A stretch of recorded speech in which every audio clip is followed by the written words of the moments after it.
বিদেশের ব্যবসা বাণিজ্য আর অর্থনীতির সব খবর নিয়ে আমন্ত্রণ ওয়ালটন স্মার্ট ফ্রিজ বিজনেস রিপোর্টে।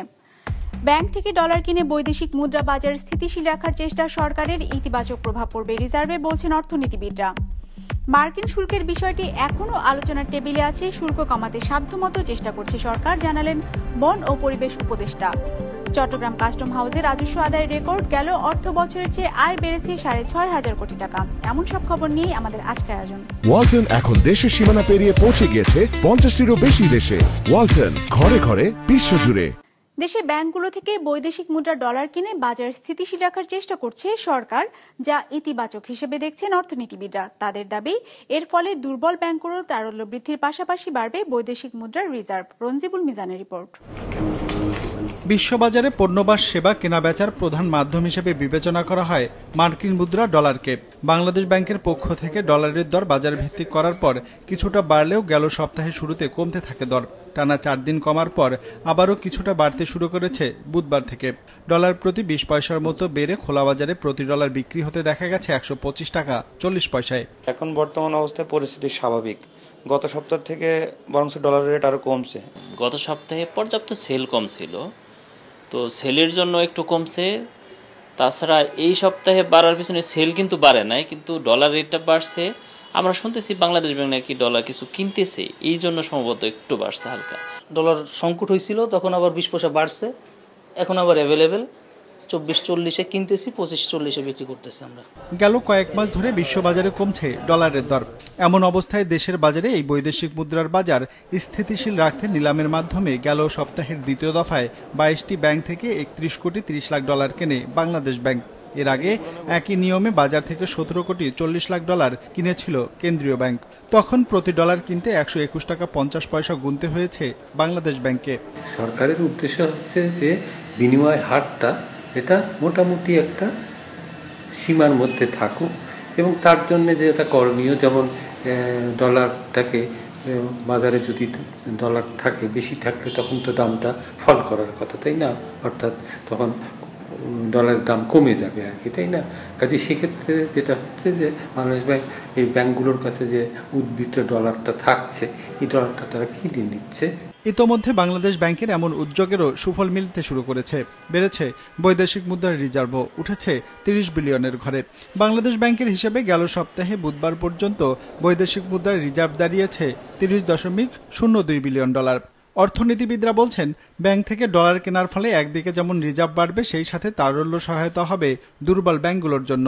বাংলাদেশ ব্যাংক তো একটা হচ্ছে যে বাজারে চাহিদা যেহেতু বেশি আছে, সরবরাহ বেশি আছে, বাংলাদেশ ব্যাংকেরও এখন প্রয়োজন আছে আমাদের রিজার্ভটা বৃদ্ধি করার, এবং আরেকটা প্রয়োজন হচ্ছে ব্যাংকগুলোরও যেহেতু তারল্যের প্রয়োজন আছে, তাহলে এইটা কিনলে তারল্যটাও ব্যাংকগুলোর কাছে যাচ্ছে, টাকাটা ব্যাংকগুলোর কাছে যাচ্ছে, বৈদেশিক মুদ্রাটা রিজার্ভের সঙ্গে যোগ হচ্ছে। কাজে সব কিছু মিলিয়ে বাজারটাকে স্থিতিশীল রাখার জন্য এটা একটা ভালো একটা পদক্ষেপ হিসেবে আমরা দেখতে পারি।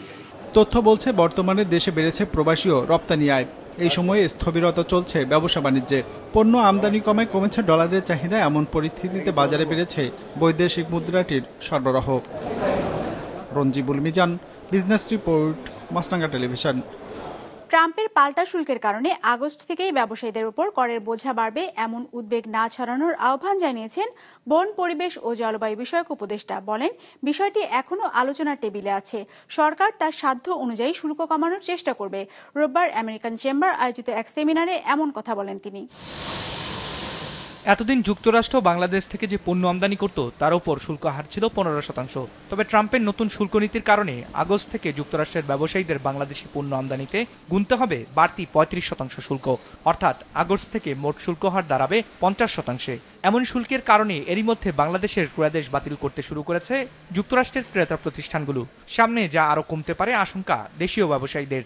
তবে আগস্ট থেকেই করের বোঝা বাড়বে, এমন উদ্বেগ না ছড়ানোর আহ্বান জানিয়েছেন বন, পরিবেশ ও জলবায়ু উপদেষ্টা। এই কথাগুলো বারবার বলে একটা উদ্বেগ তৈরি করা হচ্ছে, এরকম উদ্বেগ তৈরি করার কোনো কারণ নেই, কারণ গভর্নমেন্ট নেগোসিয়েশন করছে এবং জাতীয় স্বার্থে যা যা করার প্রয়োজন সরকার তা করবে। কাজে নিজের দেশ সম্পর্কে উদ্বেগ না ছড়িয়ে নেতিবাচকতা না ছড়িয়ে নেতিবাচকতাকে এবং উদ্বেগকে বিবেচনায় রেখে পজিটিভ কনক্লুশনের দিকে কিভাবে যাওয়া যায় আমরা চলেন সেই ভাইবটাই তৈরি করি। এর পাশাপাশি American chamber of commerce in Bangladesh আয়োজিত এই আলোচনায় ব্যবসায়ীরা বলেন, জলবায়ু পরিবর্তনজনিত কারণে প্রতি বছর দেশ মোটা অঙ্কের অর্থনৈতিক ক্ষতির সম্মুখীন হচ্ছে। বন্যা, ঘূর্ণিঝড়, খরা ও দাবদাহ সহ পরিবেশ বিপর্যয়ের কারণে সামনে এই ক্ষতির পরিমাণ আরও বাড়তে পারে। এমন বাস্তবতায় পরিবেশ বিপর্যয় কমাতে দেশের তৈরি পোশাক খাত সহ সকল খাতে সবুজ কারখানা নির্মাণে টেকসই বিনিয়োগ নিশ্চিতের তাগিদ দিয়েছেন আলোচকরা। According to the World Bank, the pollution alone cost Bangladesh nearly 3.4% of its GDP every year. This is critical challenge we cannot afford to ignore. Delays in environmental clearance, lack of incentives for green incentive, and fragmented waste regulation discourage the business from adopting sustainable initiatives. আলোচনায় দেশের বস্ত্র খাতে পুনঃব্যবহারযোগ্য ঝুট ব্যবহার করে সুতা তৈরি বাড়ানোর ব্যাপারে তাগিদ দেওয়া হয়। বলা হয়, টেক্সটাইল খাতে 1 কেজি সুতা রিসাইকেল নিশ্চিত করা গেলে পানির ব্যবহার কমানো সম্ভব 99% বেশি, কার্বন নিঃসরণের মাত্রা কমবে 93%, একই সাথে জ্বালানির সাশ্রয় করা সম্ভব 96% পর্যন্ত। এমন বাস্তবতায় সবুজ উৎপাদন নিশ্চিতের জন্য সরকারকে এগিয়ে আসার আহ্বান জানান ব্যবসায়ীরা। টেকসই যদি আমরা করতে চাই আমাদের উন্নয়ন ধারাকে, তাহলে আমাদের বিনিয়োগটাকেও টেকসই করতে হবে, একই সাথে কনজাম্পশনকেও টেকসই করতে হবে। ইন্ডাস্ট্রিয়াল ওয়াটার ইউজ বা শিল্প খাতে পানি ব্যবহারের নীতিমালাটা প্রায় চূড়ান্তই করে ফেলেছি সকলের মতামত নিয়ে। এখন থেকে পানিকে আমরা যেটা মাটির নিচের পানি যে একেবারে বিনামূল্যে পাওয়া, সেটা থেকে আস্তে আস্তে আমাদেরকে সরে আসতে হবে। সেমিনারে সরকারের পক্ষ থেকে বলা হয়, টেকসই উৎপাদন নিশ্চিতে দেশীয় উদ্যোক্তাদের পাশাপাশি বিদেশি উদ্যোক্তাদের এগিয়ে আসতে হবে, নিশ্চিত করতে হবে পণ্যের যৌক্তিক দর। রায়হান শোভন, বিজনেস রিপোর্ট, মাছরাঙা টেলিভিশন।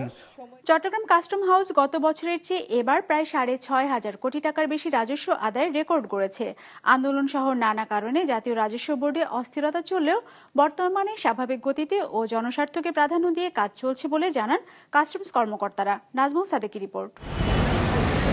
এককভাবে দেশের সবচেয়ে বড় শুল্ক পয়েন্ট চট্টগ্রাম কাস্টম হাউস গেল অর্থ বছরে রাজস্ব আদায় করেছে রেকর্ড ৭৫,৪৩২ কোটি টাকা।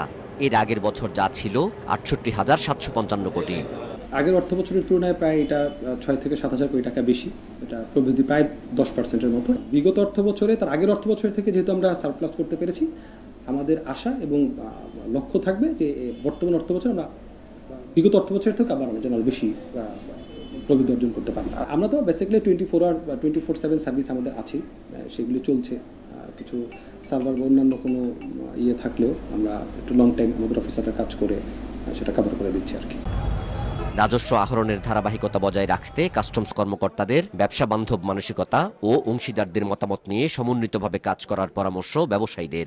ব্যবসা বান্ধব নীতিমালা যেভাবে প্রণয়ন করবে, এরপর আপনার ট্যাক্স নেট যেটা আমরা বৃদ্ধিকরণের কথা বলছি, যে শুধু যারা ট্যাক্স দিচ্ছে বর্তমানে তাদের উপর শুধু ট্যাক্সের বোঝা চাপায় না দিয়ে যারা ট্যাক্স দেওয়ার উপযোগী আছে আরও দেশের বাইরে, নেটের বাইরে যারা আছে ওদেরকে এখানে আনতে হবে। কাস্টমস এবং রেভিনিউ বাংলাদেশের যেখানে অর্থনীতির হার্ট, সেখানে আমি আন্দোলন করতে গিয়ে কোথায় যাচ্ছি সেটা স্মরণ রাখতে হবে। কারণ আমি এমন একটা জায়গায় আছি, আমাদের যারা কাস্টমসের কর্মকর্তাবৃন্দ, এনবিআর এর কর্মকর্তাবৃন্দ, তারা বাংলাদেশের অর্থনীতির 60% যেখান থেকে যোগান দেওয়া হয় সেখানে আছে। সুতরাং কাস্টম বন্দরের ব্যাপারে কোনো সিদ্ধান্ত এবং আন্দোলন করার পূর্বে অনেক চিন্তা ভাবনা করা উচিত, আমাদের জাতীয় চেতনা আসা উচিত আমাদের। গেল অর্থ বছরে দেশে রাজনৈতিক অস্থিরতা, কাস্টম হাউসে বিক্ষোভ ও শাটডাউন কর্মসূচি সহ জটিল সময় পার করেছে। জনস্বার্থ বিবেচনায় এখন ছুটির দিন সহ রাতেও শুল্কায়ন করা হচ্ছে বলে জানিয়েছেন কাস্টমস কর্মকর্তারা। নাজমুল সাদেকি, বিজনেস রিপোর্ট, মাছরাঙা টেলিভিশন। ওয়ালটন এখন দেশের সীমানা পেরিয়ে পৌঁছে গিয়েছে 50টিরও বেশি দেশে। ওয়ালটন, ঘরে ঘরে, বিশ্বজুড়ে। ফিটনেসবিহীন গাড়ির বিরুদ্ধে অভিযান নিয়ে মুখোমুখি অবস্থানে বিআরটিএ ও মালিকপক্ষ। 15 দিনের মধ্যে অভিযানের নামে হয়রানি বন্ধ না হলে ধর্মঘটে যাওয়ার হুঁশিয়ারি মালিকপক্ষের। দাবি, ফিটনেস নির্ধারণ করতে হবে গাড়ির সক্ষমতার উপর। তবে বিআরটিএর সাফ কথা, 20 বছরের বেশি বাস ও 25 বছরের উপরে কোনো ট্রাক চলতে পারবে না সড়কে। মাহমুদুল হাসানের রিপোর্টে বিস্তারিত। 20 বছরেরও বেশি পুরনো বিআরটিসির দোতলা এই বাসটি চলছে রাজধানীর ব্যস্ত সড়কে। সরকারি যানবাহন সাধারণত ট্রাফিক পুলিশ এড়িয়ে চলে, তবে আজকের চিত্র ভিন্ন। বাস চালক কারোরই নেই বৈধ কাগজপত্র।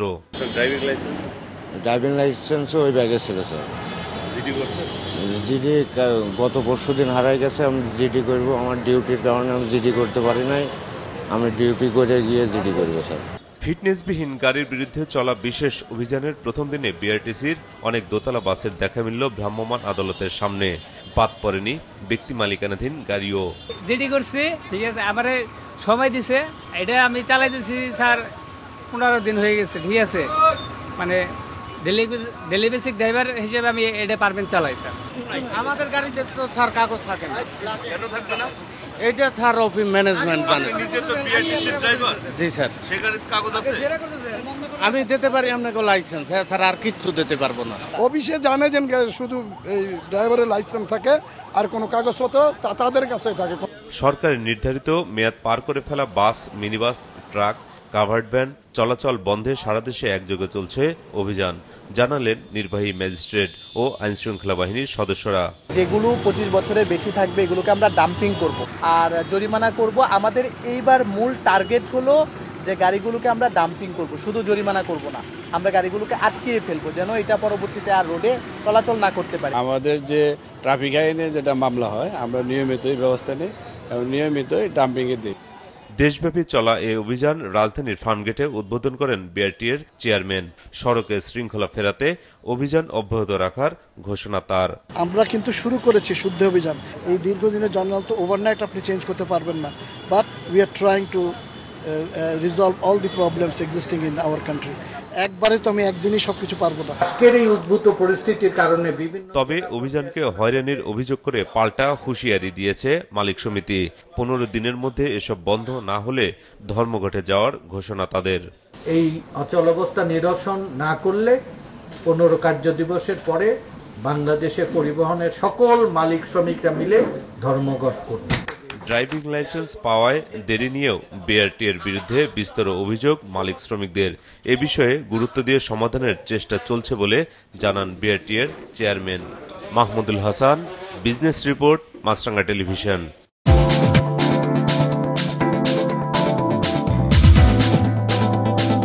ইতিবাচক ধারায় শেষ হয়েছে ঢাকার শেয়ার বাজারে সপ্তাহের প্রথম কার্যদিবসের লেনদেন। সার্বিক সূচক ডিএসসি এক্স 61 পয়েন্ট বেড়ে দাঁড়িয়েছে ৫,১৯৪তে। বেচা কেনা হয়েছে ৭৭৫ কোটি টাকার। লেনদেনে অংশ নেওয়া প্রতিষ্ঠানগুলোর মধ্যে দর বেড়েছে ১৮০টির, কমেছে ১৪৬টির, আর অপরিবর্তিত আছে ৭২টির দর। এবার বাজারে বিশ্লেষণ শুনবো ব্র্যাক এপিএল স্টক ব্রোকারেজের। আজ ডিএসসিএক্স ইন্ডেক্স ক্লোজ হয়েছে ৫,১৯৪.০৩ পয়েন্টে, যা গত বৃহস্পতিবারের তুলনায় ৬১.৫৫ পয়েন্ট বেশি। আজ টার্নওভারের দিক থেকে মার্কেট নিম্নমুখী প্রবণতা প্রদর্শন করে, যা গত বৃহস্পতিবারের তুলনায় ১.৭% কম। এদিকে অধিকাংশ লার্জ ক্যাপ সেক্টরে আজ পজিটিভ পারফরমেন্স দেখা গিয়েছে, যেখানে সবচেয়ে ভালো পারফর্ম করেছে NBFI, followed by fuel and power এবং ফার্মাসিউটিক্যাল সেক্টর। আজ টার্নওভারের দিক থেকে সবচেয়ে ভালো পারফর্ম করেছে pharmaceutical sector, followed by banking এবং টেক্সটাইল সেক্টর। আজ টার্নওভারের দিক থেকে সবচেয়ে বেশি ট্রেডেড স্টক ছিল Bangladesh shipping corporation, followed by Sea Pearl Beach Resort and Spa Limited এবং ব্র্যাক ব্যাংক পিএলসি। 2030 সালের মধ্যে বিশ্বের 1/3 গাড়ি উৎপাদিত হবে চীনে, এমন পূর্বাভাস দিয়েছে ব্লুমবার্গ ও অ্যালেক্স পার্টনার্স। কারণ হিসেবে বলা হচ্ছে উদ্ভাবনী ক্ষমতা, উৎপাদন দক্ষতা এবং ইলেকট্রনিক গাড়ির বাজারে আগ্রাসী অবস্থান দেশটিকে এই সাফল্য এনে দেবে, যা বিশ্বজুড়ে গাড়ি শিল্পের ভবিষ্যৎ এবং ভূ রাজনৈতিক প্রেক্ষাপটে নতুন এক আলোচনার জন্ম দিয়েছে। ডেস্ক রিপোর্টে বিস্তারিত। বৈশ্বিক অটোমোবাইল শিল্পের কেন্দ্রে এখন চীন। 2030 সালের মধ্যে বিশ্বের প্রতি 3টি গাড়ির মধ্যে একটি হবে চীনা ব্র্যান্ডের। বর্তমানে বৈশ্বিক বিক্রির 21% আসে চীনা ব্র্যান্ডগুলো থেকে। সম্প্রতি ব্লুমবার্গের বিশ্লেষণ এবং অ্যালেক্স পার্টনার্সের এক প্রতিবেদনে এই তথ্য উঠে এসেছে। চীনের এই উত্থানের মূল কারণ দেশটির উদ্ভাবনী ক্ষমতা, উৎপাদন দক্ষতা এবং বিশেষ করে ইলেকট্রিক গাড়ির বাজারে তাদের আগ্রাসী অবস্থান। বিশেষজ্ঞরা বলছেন চীনা নির্মাতারা সাশ্রয়ী, প্রযুক্তিগতভাবে উন্নত এবং আকর্ষণীয় ডিজাইনের গাড়ি বাজারে আনছে। নিজস্ব ব্যাটারি ও সেমিকন্ডাক্টর সক্ষমতা তাদের ব্যয় আরও কমিয়েছে। এলিক্স পার্টনার্সের রিপোর্টে বলা হয়, বিশ্বজুড়ে অটোমোবাইল শিল্পে রীতিমতো বিপর্যয়ের সূচনা করেছে চীন। পুরনো ও ঐতিহ্যবাহী নির্মাতারা দ্রুত এর সঙ্গে মানিয়ে নিতে না পারলে অস্তিত্ব সংকটে পড়বে। 2030 সাল নাগাদ চীনের দেশীয় বাজারেই 70% গাড়ি তাদের নিজেদের ব্র্যান্ডের দখলে থাকবে বলে মনে করা হচ্ছে। পাশাপাশি জাপান এবং কোরিয়ার নির্মাতাদের উত্থানও এই শিল্পে বড় পরিবর্তনের সূচনা করেছে। তবে চীন সরকার দীর্ঘদিন ধরে ইলেকট্রিক গাড়ি খাতে প্রায় $250 বিলিয়ন ভর্তুকি দিয়েছে, যা এই শিল্পের দ্রুত অগ্রগতিতে সহায়ক হয়েছে। ফলে বিওয়াইডির মতো ব্র্যান্ডগুলো এখন টেসলার মতো বড় কোম্পানিগুলোর সঙ্গে সরাসরি প্রতিযোগিতা করছে। চীনের এই বিশাল অর্থনৈতিক উত্থান এবং বৈশ্বিক গাড়ির বাজারে তাদের ক্রমবর্ধমান আধিপত্য নিশ্চিতভাবে একটি গেম চেঞ্জার। এই পরিবর্তন কেবল গাড়ির উৎপাদন সংখ্যায় সীমাবদ্ধ নয়, বরং এটি প্রযুক্তিগত উদ্ভাবন, সরবরাহ শৃঙ্খল এবং বৈশ্বিক বাণিজ্যের গতিপথকেও নতুন করে সংজ্ঞায়িত করবে। Ikramul Islam Khan, business report, Maasranga television. দর্শক, আমাদের যে কোনো পর্ব নিজেদের সুবিধাজনক সময় দেখতে সাবস্ক্রাইব করুন বিজনেস রিপোর্টের অফিসিয়াল ইউটিউব চ্যানেল। ফেসবুক পেজে লাইক দিয়ে আপডেট থাকুন ব্যবসা বাণিজ্যের আলোচিত সব ঘটনা সম্পর্কে। আর আপনাদের মতামত জানান কমেন্টস অথবা ইনবক্সে। আজ এটুকুই, বিদায় নিচ্ছি, ভালো থাকবেন।